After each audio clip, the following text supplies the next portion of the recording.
Bonjour tout le monde. C'est un plaisir de présenter dans ce genre d'atelier pratique avec notre collègue professeur Zbi et professeur Nater. J'espère que, bien sûr, je sais la compétence et la qualité des présentations et aussi tant sur le plan théorique que sur le plan pratique. En fait, l'objectif de ma présentation, c'est un petit peu dire à la fin qu'avec toutes les technologies actuelles qui sont développées, le karyotype a toujours un rôle et aura toujours un rôle dans la prise en charge sur le plan médical des différentes applications que vous avez vues le long de cet atelier et aussi dans la pratique médicale. Et que maintenant, avec la place c'est-à-dire la nouvelle technologie et la place de la karyotype dans la pratique médicale, et que vous allez voir que dans la pratique, le passage par le karyotype dans différentes applications, il est presque obligatoire. Donc, avec tout l'avènement maintenant du génome humain, que actuellement c'est de la routine médicale, de l'exome, toutes les applications en CGH, en fiche, en NGS, mais le karyotype, il a toujours sa place dans le raisonnement médical et dans la prise en charge. On ne va pas faire un NGS pour un enfant trisomique. Donc voilà, donc le karyotype aura toujours sa place. C'est vrai qu'il y a des technologies qui sont en train de se développer, mais il est encore dans le cadre de la recherche. Je vais terminer sur ça. Rapidement, alors il faut savoir qu'en 2030, vous le savez très bien, que dans le cadre de la médecine de précision, on est déjà la présence de la génétique et de la génomique, maintenant, elle doit être une composante obligatoire, quelle que soit la structure privée ou publique. Ce qu'on appelle en principe, c'est de la routine clinical genomics, c'est-à-dire de la génétique clinique en routine. Elle est obligatoire maintenant dans toutes les structures hospitalières, parce que tout simplement, la génétique n'est plus celle des maladies rares avec orphelines, un cas comme ça, une myopathie. Elle concerne le diabétique, elle concerne l'oncologie, la médecine de fertilité. Toutes les spécialités sont encore. La pharmacogénomique, maintenant, on ne peut plus donner un traitement complexe si on n'a pas de la génomique, et les futures thérapies, que ce soit les cell-thérapies, les thérapies géniques, la thérapie génique, le CAR-T-cell. Maintenant, la génétique est très importante. Et bien sûr, je passe rapidement parce que j'ai que 30 minutes, et que actuellement l'épidémiologie marocaine nécessite que la génétique soit développée. Parce que tout simplement, on se marie tard, on vit plus. C'est-à-dire on est dans le profil européen, le profil occidental, c'est-à-dire on aura plus de cancers, et d'autant plus en 2030, il y aura 76 000 nouveaux cancers par an, alors qu'actuellement on est à 52 000 nouveaux cancers par an. L'âge de mariage, en général, nos enfants, on les aura, on va avoir nos enfants à trentaine, c'est-à-dire tout le monde se marie à partir de 30 ans, les femmes 28 ans, les hommes 32 ans, ça veut dire le premier enfant platinaise. Donc après, il faut peut-être réfléchir que le deuxième enfant sera fin des trentaines, début de quarantaine. Donc on est dans la génétique, on est dans la médecine fétale, et le taux d'infertilité, vous êtes mieux placé que moi, il est augmenté. Déjà, on est à 17% il y a 10 ans, je pense qu'on sera dans les 40, même 35%. Dès qu'il y a ouverturation de PMA, il est rapidement saturé. Donc ça montre qu'il y a un grand besoin. Et bien sûr, tout dépend aussi de la couverture médicale. La consanguinité au Maroc, il est à 15%, la moyenne, selon une étude qui a été faite par l'équipe du professeur Sfiani. Donc on est à 15%, bien sûr, on aura des isolats. Plus vous êtes dans des régions où il y a le taux de consanguinité, il y a des régions tribales, où c'est encore les tribus, la notion de se marier avec sa cousine jusqu'à preuve du contraire. Par exemple, la consanguinité à Casa, ça va être les 2%, même pas 1%. Mais la consanguinité dans une région, Fouq al-Rachidia ou la Sahara, ça va être à 60%. Donc, se marier avec sa cousine jusqu'à preuve du contraire. Alors, le nouveau-né aussi, il y a la médecine néonatale. Elle est très importante parce que il y a des outils de génétique où le diagnostic, le dépistage néonatal. Maintenant, on parle de dépistage néonatal systématique par NGS, c'est-à-dire faire le génome humain du nouveau-né, mais c'est des génomes humains qui est target, qui est ciblé. Il détecte toutes les mutations que vous pouvez détecter, et on va chercher que les mutations où il y a un bénéfice derrière. C'est-à-dire, je ne vais pas dire que l'enfant, vous êtes la mutation de un tic-tac. Il y a la Z, mais c'est pêche. Donc vous n'allez pas lui dire vous avez un tic-tac. Merci. Alors, bien sûr, je passe rapidement sur le plan analyse. Vous l'avez bien fait dans cet atelier. Chromosome, fiche, ACPA ou CGHR et le séquençage. C'est ça le tableau de bord de la génétique. Karyotype a toujours sa place dans le raisonnement. Et c'est pour ça que, quand j'ai intervenu avec le professeur Altibi, qu'on est dans la médecine de précision. C'est-à-dire c'est le cas par cas. Quand vous avez un enfant qui a un retard mental, il n'y a pas du systématique. Vous devez examiner s'il a un retard mental syndromique, non syndromique, est-ce qu'il y a des décisions associées, est-ce qu'il a une insuffisance hépatique, est-ce qu'il a une insuffisance rénale. C'est-à-dire c'est l'élément clinique, ils vont orienter. Et on va orienter soit vers un syndromique avec retard mental syndromique, donc c'est CGHR d'emblée. C'est pas la peine de faire le karyotype. Ou vous avez suspecté anomalie de nombre, karyotype. Donc c'est le cas par cas. Donc vous avez le plateau technique et la décision, c'est la discussion avec les cliniciens, avec les biologistes, pour prendre la décision quel test on va faire. Alors ici vous avez voilà, donc il y a l'activité de génétique médicale de façon globale, il y a la clinique, il y a la cytogénétique qui regroupe le karyotype et la fiche, et là il y a la biomol.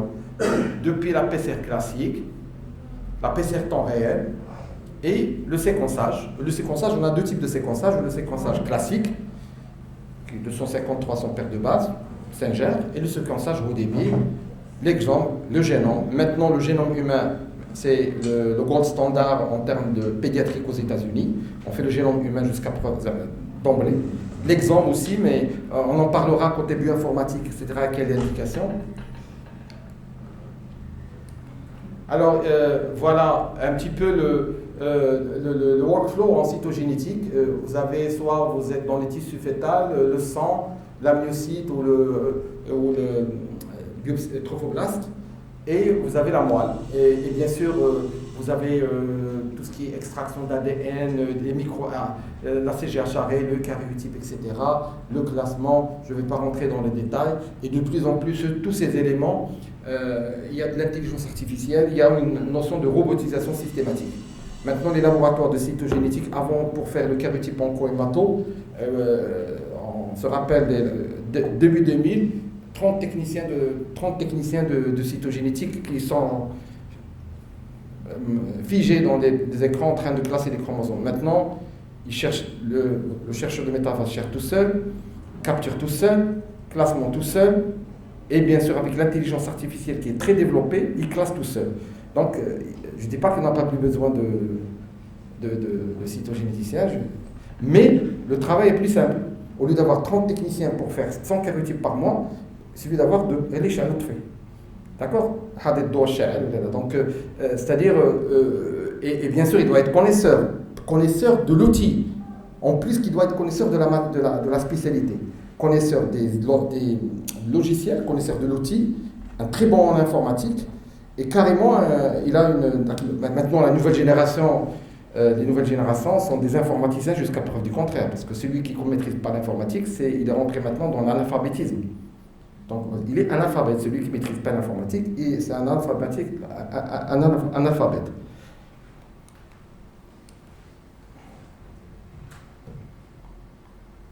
Voilà. Alors, ici, pardon, il y a un peu.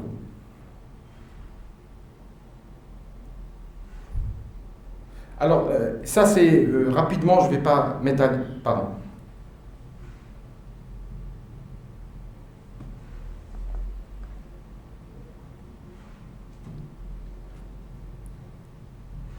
Alors, tout est maintenant, vous avez tout vu les choses. Maintenant, l'intelligence artificielle, elle vous donne l'algorithme. Par exemple, dans le cancer du sein, HER, il vous donne l'algorithme. Elle calcule selon les dernières données de la littérature mondiale. Et en plus, l'algorithme qui vous calcule, il est autorisé FDA. C'est-à-dire, il cherche systématiquement de façon spontanée, il capture une mitose en termes de cytogénétique, en termes de fiches. Je n'ai pas le temps pour passer un petit peu mieux expliquer. Il y a aussi même la partie technique. Je pense que hier, ils ont fait la partie... Alors maintenant, la partie technique, c'est-à-dire en termes de... quand on va avoir le culot cellulaire, maintenant c'est robotisé. Donc vous mettez le tube, Et à la fin, vous aurez le culot et vous le mettez, il va être à l'étaleur systématique dans une enceinte fermée. Donc même vous avez peur que les qualités de chromosomes ne seront pas... maintenant, vous mettez la même température, l'humidité, etc. Parce que les chromosomes sont très sensibles, comme les humains, donc à l'humidité, etc. On n'a pas le temps de tout. On fait que... Alors, comme a dit le professeur Tzbi, et les cas cliniques le montrent très, très bien, que pour décider ce plan génétique, il faut qu'il y ait une consultation de génétique très importante aussi qui va orienter quelle technique faire, on est où, etc.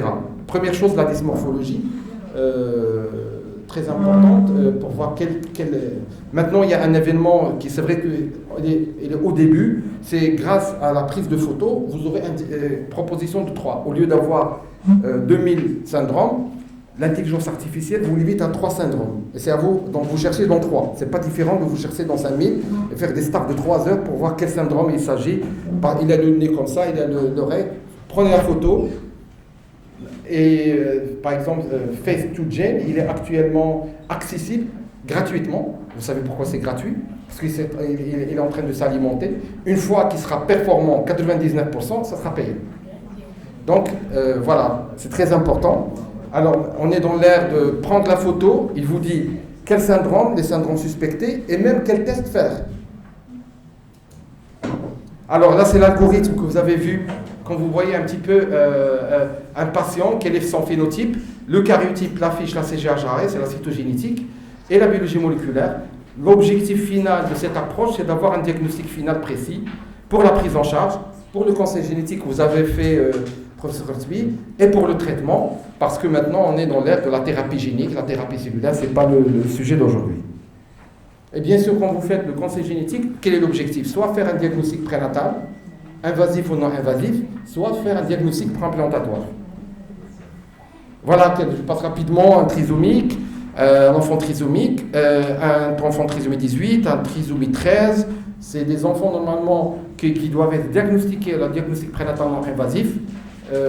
Normalement, si on a une bonne médecine fétale au Maroc, c'est des enfants qui doivent être diagnostiqués à la première semaine d'aménorrhée, parce que tout simplement, on a des outils, on a les gynécos qui ont des très jolis échographes, en 3D, on a des échographes. Normalement, on doit avoir une médecine fétale qui est développée. Alors aussi la trisomie 13, le syndrome de Turner. Voilà un Turner néonat, un Turner avec, à la naissance, avec de hygroma kystique, etc. Voilà un cas qui est né dans une clinique, et tout simplement c'est un accident fécondation, une triploïdie. C'est des enfants avec des ambiguïtés sexuelles et il est macéré. Il a vécu quelques minutes, il est décédé. Un 5P-, un marqueur chromosomique, un cap. Maintenant, c'est plutôt la technique de référence, c'est le NGS, faire des pannes et des fanconymes, mais on peut le faire aussi par cytogénétique à la recherche de cassure chromosomique. Un isochromosome, c'était dans le cas clinique, un isochromosome.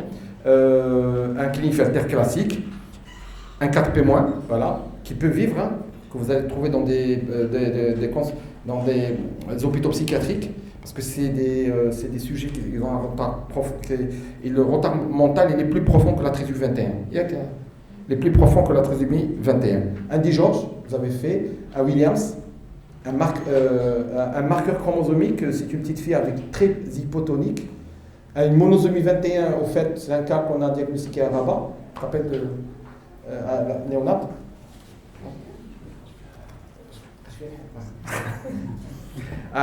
Au fait, on a fait le karyotype, il est un nouveau-né, polymalformé, au CHU de Rabat, et c'était monosomie 21, c'est Hafid, tu te rappelles aussi de ce cas, et c'est Hafid qui a fait l'affiche, a annoncé, on n'a pas encore l'affiche installée au Maroc, et c'était un 21 sur le chromosome 4. C'était un cas spécial sur Cario, on trouvait une monosomie 21.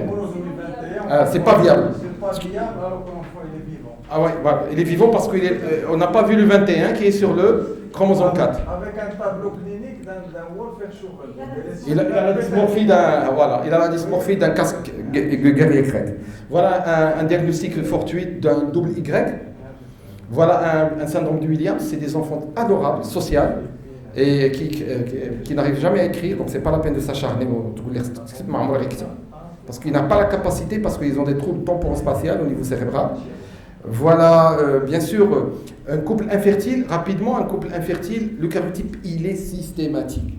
Même si on est dans les meilleurs centres au monde, le karyotype est un passage obligatoire dans l'infertilité et dans les problèmes de fausse couche. Donc on peut avoir toutes les technologies du monde. Vous avez un couple infertile, une maladie abortive, commencez par le karyotype. Donc voilà une application, même si on va parler un petit peu des choses très technologiques. Voilà un cas aussi qu'on a diagnostiqué, quand j'aurai du résultat, une translocation, voilà, maladie abortive, c'est une translocation 3 au 18. Voilà, donc c'est un couple qui a été référé, parce qu'on n'a pas encore ce genre d'approche, donc il est envoyé en Espagne pour un diagnostic préimplantatoire. Voilà un autre cas aussi, maladie abortive, et une translocation entre, c'est le même. Voilà ici un syndrome de Turner particulier, avec chromosome Y, qui est une indication à enlever les gonades parce qu'ils ont un risque très important de faire un gonadoblastome. Voilà, vous voyez un petit peu formule chromosomique que vous avez vu avec le professeur Sbi et Hafed. Voilà un marqueur, au fait, le marqueur il est tout simplement un Y. Voilà une femme XY. C'est pas une femme XY, voilà le résultat donné avec présence du SRY. De temps en temps, on donne le résultat de karyotype comme ça. Donc quand il y a une anomalie, ça permet aussi aux cliniciens de comprendre et ça fait joli aussi. Donc, en termes d'image de marque, etc. Alors, concernant les troubles de diffraction sexuelle, il faut savoir que le karyotype est l'élément clé. C'est pour ça que les disorder of sex les troubles de développement sexuel, la classification actuelle 2023 se base sur le karyotype. Après, vous raisonnez. Karyotype avec ambiguïté sexuelle, sans ambiguïté sexuelle, mais le karyotype, il est obligatoire, comme ça on fait le classement. Voilà. Parce que dans les troubles de diffraction sexuelle, il y a 46XY, voilà les. Et quand vous êtes 46XX, soit vous êtes de gonadogénie, vous êtes dans les pathologies aux androgènes, etc. Je ne rentre pas dans les détails, ou carrément des anomalies chromosomiques comme le Turner, le Klinefelter ou le chimérisme. Voilà un exemple. Ici, c'est un patient avec des anomalies et il a un petit peu de tout. Il a du clitoris, il a des lèvres et il a de l'utérus et il a un ovocystis, c'est-à-dire du matériel génétique, du matériel anatomopathologique, un petit peu d'ovaire, un petit peu de testicule, ovocystis, donc il faut enlever tout ça. Et voilà une cystoscopie suite à un Turner avec Y+, avec un SRY, donc c'est une indication à la gonectomie selon les recommandations internationales. Maintenant, dans la prise en charge, par exemple, là, quand on fait un karyotype, on passe directement au NGS. On ne fait pas de bilan biologique. C'est vrai, les biologistes ne vont être pas contents.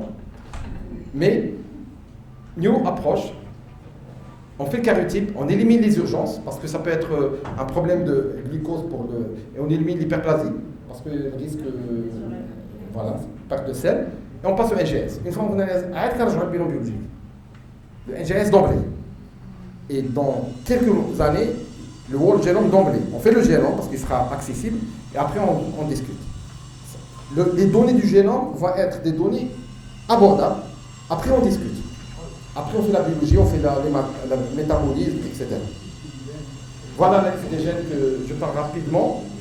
Le prénatal, bien sûr, quand on fait un NIPT, un diagnostic prénatal non invasif, le passage par le karyotype, s'il est positif, on doit faire le karyotype anténatal. S'il est négatif, on rassure, mais s'il est positif, deuxième, next step, karyotype prénatal. Mais le NIPT, c'est un diagnostic, c'est du screening. Voilà. Le terme est clair, c'est du screening, est très important, avec un taux de sensibilité. Et on peut aussi, je ne sais pas, là on prend le liquide amniotique, ça a été déjà fait à Rabat et à Fès. On peut diagnostiquer sans culture cellulaire, prendre des amniocytes et faire technique fiche directement. Ici, vous avez une trisomie 13 chez un enfant, tout simplement, liquide amniotique, vous déposez sur l'arme, vous déposez la sang, vous avez le diagnostic, 24 heures. Le lendemain, vous appelez le gynéco, trisomie 13, signe échographique, faites la décision d'avortement. Si vous avortez sur trisomie 13, 5 ans de prison. La loi marocaine actuelle. Mais la loi va être modifiée. Alors, il y a le diagnostic préimplantatoire. Aussi, Hafid a bien développé, PCR temps réel, je passe rapidement. Alors le NGS, actuellement, il y a l'exemple qui est maintenant de routine médicale. Et selon la littérature mondiale, en 2030, le génome, le World Genome, sera à $15,63. Et après, on vous dira après, le World Genome. Kane. Kane. Ah, bien sûr. C'est pas moi qui l'a dit, je vous donne la référence. Panini. Oui, je me trouve. Enregistré, je l'ai. Ah, oui. Alors, ici vous avez les différentes technologies. Le nanopore séquencing. Le nanopore maintenant on va séquencer un séquenceur à la pointe de la main. On en parlera. Ça va être une question de bioinformatique. Je passe rapidement. Voilà le truc. L'article, si vous voulez le lire, voilà. C'est Precision Medicine 2030. Voilà, séquençage 15,63. Ouais. Voilà. Ben, c'est pas moi qui l'a dit. Hein. Alors ici, vous avez un petit peu... Il n'y a que quelques plateformes au monde qui font ça. Voilà. Alors là, c'est une plateforme chinoise américaine qui est en Chine. Et ils ont dupliqué ça en Angleterre et en Californie, aux États-Unis. C'est une plateforme avec robotisation totale, intelligence artificielle et bioinformatique. Pour montrer les choses, comment donc, dans le futur vont évoluer. Et elle fait autour de 3000 génons par jour, totalement motorisés, robotisés, avec la technologie chinoise et la technologie américaine. Quand les deux puissances se regroupent, pas écrire ça. Donc, totalement robotisé, ils font toutes les techniques de préparation de séquences de librairies, etc. Après l'analyse informatique, elle se fait sur cloud. Maintenant, on ne stocke plus l'information, on est cloud. Maintenant, c'est le cloud. Pas stockage. On cloud, on cloud. Il y a toujours la technologie qui est en premier avec l'éthique. C'est tout simplement parce que l'éthique, la réflexion éthique est dedans. Alors la technologie est rapide. Ils n'attendent pas les gens qui font l'éthique, ils attendent les gens qui font l'éthique. It dynamically configures the production processes regarding sample distribution and bioinformatics analysis.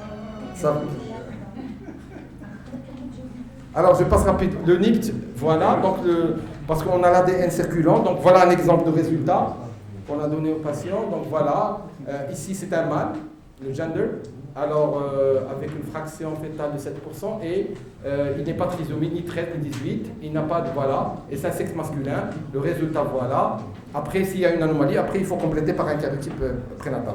La même chose, l'infertilité, systématiquement dans les couples, l'infertilité masculine, le chromosome, la recherche du chromosome, de karyotype et les systématiques. Bien sûr, aussi s'orienter vers, si vous avez une image de spermogramme comme ça, il faut demander cette mutation qui est fréquente dans la population marocaine maghrébine, avec le clinifelter, c'est classique, l'azospermie facteur. Donc, au fait, c'est un petit peu beaucoup de cliniques et orienter le diagnostic. Vous avez l'outil du karyotype, vous la ZF et les bilans moléculaires. Et vous jouez avec selon les données cliniques que vous avez.